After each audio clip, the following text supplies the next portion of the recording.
Պարոն Կարապետյան, սահմանադրությունից եմ ուզում ձեզ հարցնել, Ադրբեջանից կրկին հայտարարություն է հնչել, որ ազդակներ կան, որ Հայաստանում հանրաքվե կլինի։ Իշխանական падգամավորը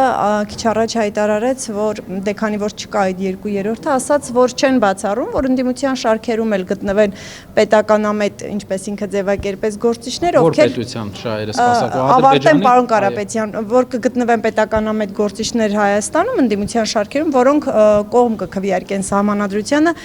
Իշխան Սաղաթելյանը բացառում է իրենց խմբակցությունից սահմանադրությանը կողմնակից անձինք լինեն։ Ուզում եմ նախ ասել, ձեր ֆրակցիայի դիրքորոշումը հնարավոր է ընթացքում փոխվի, եթե արդեն ամբողջական հիմնավորումները ներկայացվի նոր սահմանադրության, եւ երկրորդ հարցը,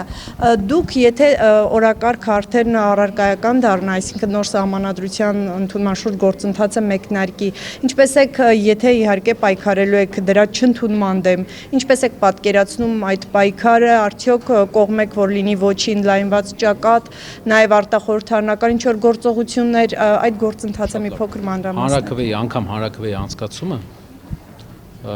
պետք է մեր թույլտվությունը, մեր համաձայնությունը։ Ես չեմ տեսնում, որ այսօրվա առաջարկը Ադրբեջանի դա օրինական առաջարկ է մեր երկրի համար։ Իրենք պետք է չորոշեն մեր երկրի սահմանադրությունը ինչպես լինի։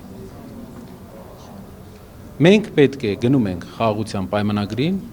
պետք է ունենանք խաղաղության պայմանագիր, բայց այդ խաղաղության պայմանագիրը պետք է փակի շատ դռներ, մեր ապագա վտանգների դռները։ Եվ կարող եք վստահ լինել, որ մեր բոլոր քայլերը, քաղաքական քայլերը ունենալու են մի ուղղություն, ունենալ խաղաղություն, բայց թույլ չտալ Հայաստանում էթնիկ փոփոխություն։ Այսինքն էթնիկ միատար պետություն է, որտեղ 90%-ից ավելին հայ բնակչություն են 4-5 ամսվա ընթացքում այսօր խոսքի ժամանակ նաև մեր իշխանական գործընկերները երևի չէին լսել խոսքերը, իրենց ինչ որ տեղից ուղարկում են, մինչև վերջ չեն նայում։ Բազմաթիվ անգամ հարևան երկրի ղեկավարությունը բազմաթիվ անգամ նշել է, որ իրենք ունեն միտք Հայաստանում փոխել էթնիկ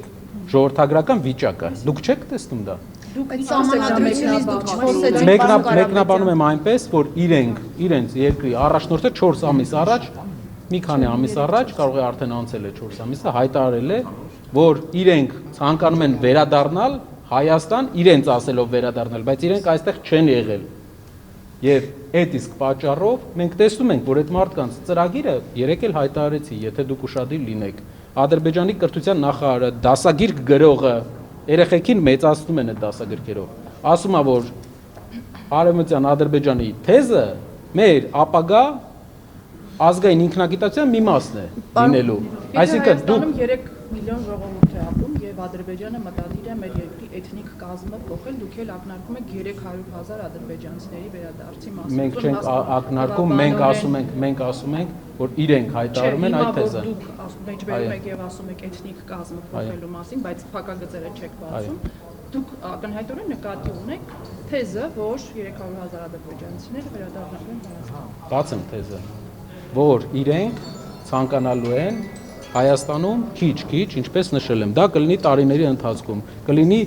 կգան ֆինանսական ռեսուրսներով, կսկսեն գնել հողատարածքներ, կսկսեն գնել տներ, մեկին ավել գումար կտան, կսկսեն գնել։ Մենք չունենք օրենք, որը սահմանափակում է իրենց կողմից ստեղծված ընկերությունը ինչքան գույք կարա գնի, ինչքան չէ։ Մեր առաջարկը ապրեք, դրա համար մի հատ առաջարկ, Հակա Սաֆարովյան օրենքը մենք կարողանանք Հայաստանում գործարկենք, ինչ վերաբերում է սահմանադրության հետ կապված, դուք վստահ եղեք, Հայաստանում այնպիսի խաղաղության ենք գնալու, որ հարևան ոչ մի երկիր որևէ ձև Հայաստանի ժողովրդագրական վիճակին, ներքին գործերի խարդվելուն հնարավորություն չի ունենալու։ Ոնց եք պայքարելու նոր սահմանադրությանը ընդունման համար, ոչի ճակատ է լինելու։ Խմբակցության նիստը ոնց եք բանտեմ։ Ազգային ժողովը պետք է քվեարկի, ազգային ժողովը անդիմությունը չի քվեարկի։ Հնարավոր է մտափոխվեք եւ կողմ քվեարկողներ լինեն։ Ձեր սա նոր սահմանադրությանը թե դուք բացառում եք որևէ։ Ադրբեջանի, նայեք, կարևոր հարց է։ Ադրբեջանի կողմից առաջարկող սահմանադրությանը չի լինի մեր կողմից որևէ դրական վերաբերմունք։ Շնորհակալություն։